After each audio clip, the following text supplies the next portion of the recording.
Everybody, JC here with another T&I toy review. And for today's review, we're going to be taking a look at the brand new DC Comics Multiverse 6-inch Suicide Squad movie Boomerang figure from Mattel. Now this figure comes packaged in the same style packaging we see with all the Multiverse. You've got the red box with the black highlights. Up at the very top, you've got the Suicide Squad movie logo. Then you've got the DC Comics Multiverse name. The figure is clearly displayed in the window box. Down below, you have an image of the character and the name, and it tells us it comes with a Croc Collect and Connect piece.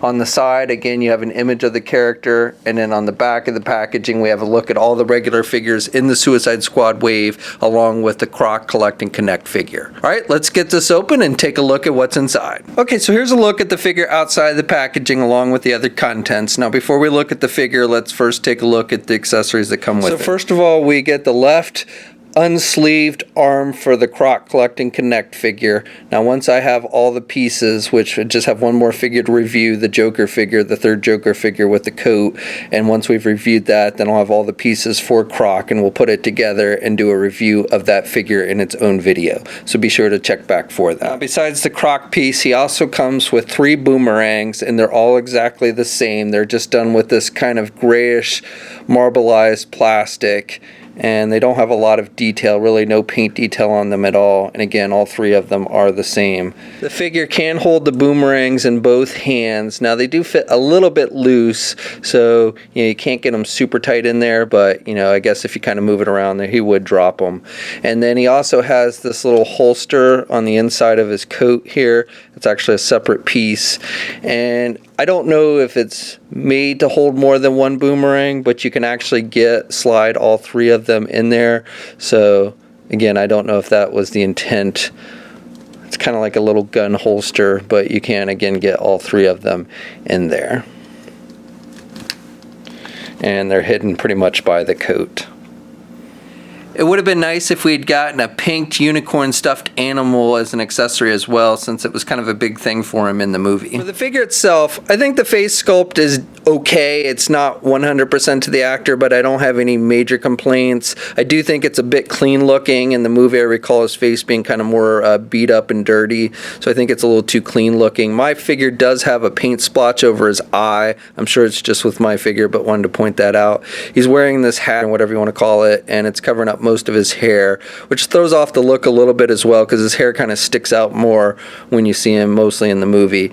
And then he's got this blue jacket. I do think the skin tone on the face is a little bit on the pale side as well. I don't like the skin tone as much. But the coat, he's got this inner blue coat that says Captain on it. It's got the white striping, so that looks pretty accurate to the movie. And then he's wearing this larger coat, and again, this is kind of accurate to what we see in the movie. It would have been nice if they'd made this coat removable, but as it is, the coat itself is done with vinyl material. It's glued on the back. You could remove it if you really wanted to, but the sleeves of the coat are actually sculpted on the arm, so it wouldn't look very good. So it would have been nice if they had just made this whole coat a separate piece and something that you could take off. He, as I mentioned, he's got that holster piece on the inside for holding his Boomerangs, and then he's just got some dark gray pants. On his shoes, it looks like, I don't know if this is supposed to be duct tape or something, but that's what it kind of reminds me of, and it's holding this knife sheath, which is sculpted on the one shoe. And then again, it looks like he's got some duct tape around it to repair his shoe or something on the other foot. He's also on the coat, he's got this brown pad on the left arm, and then he's got this glove. I'm pretty sure this was just a glove in the movie. On this figure, it looks like he's got a metal hand, and I don't recall Boomerang having a metal hand, but on the figure, it definitely looks like it's supposed to be a metal hand or something. It's done with a silver metallic paint, and then you've got the brown for the leather portion of the glove. On this hand, on his right hand, he's wearing some jewelry. He's got a ring, and you can see his watch kind of sticking out from under the coat sleeve. This figure stands just a little bit under 6.5 inches tall. Here's a comparison with his other Suicide Squad teammates. So articulation, you can turn the head about that much to the left and to the right. The chin gets stuck on this collar, so you really can't turn it any more than that. And he has no back or forth movement at all. Arms attached with your standard ball hinge joint at the shoulder, so he can get his arm out good, and he's got good rotation there. He does not have a bicep swivel, does have a swivel at the elbow, has the single hinged elbow, so he can bend his elbow about that much. And then he's got swivels on the wrist, but no hinges on the hands. He does have a midsection joint. He can't really crunch down very much though, very little. He can look back a little bit. He has a waist swivel. He has those side hinge joints like we always see, so he can do the splits pretty good. Coat limits it a little bit, but you can still get him to do the splits pretty good. And then you can get his leg forward about that much, and then can't do his leg back very much because of the coat.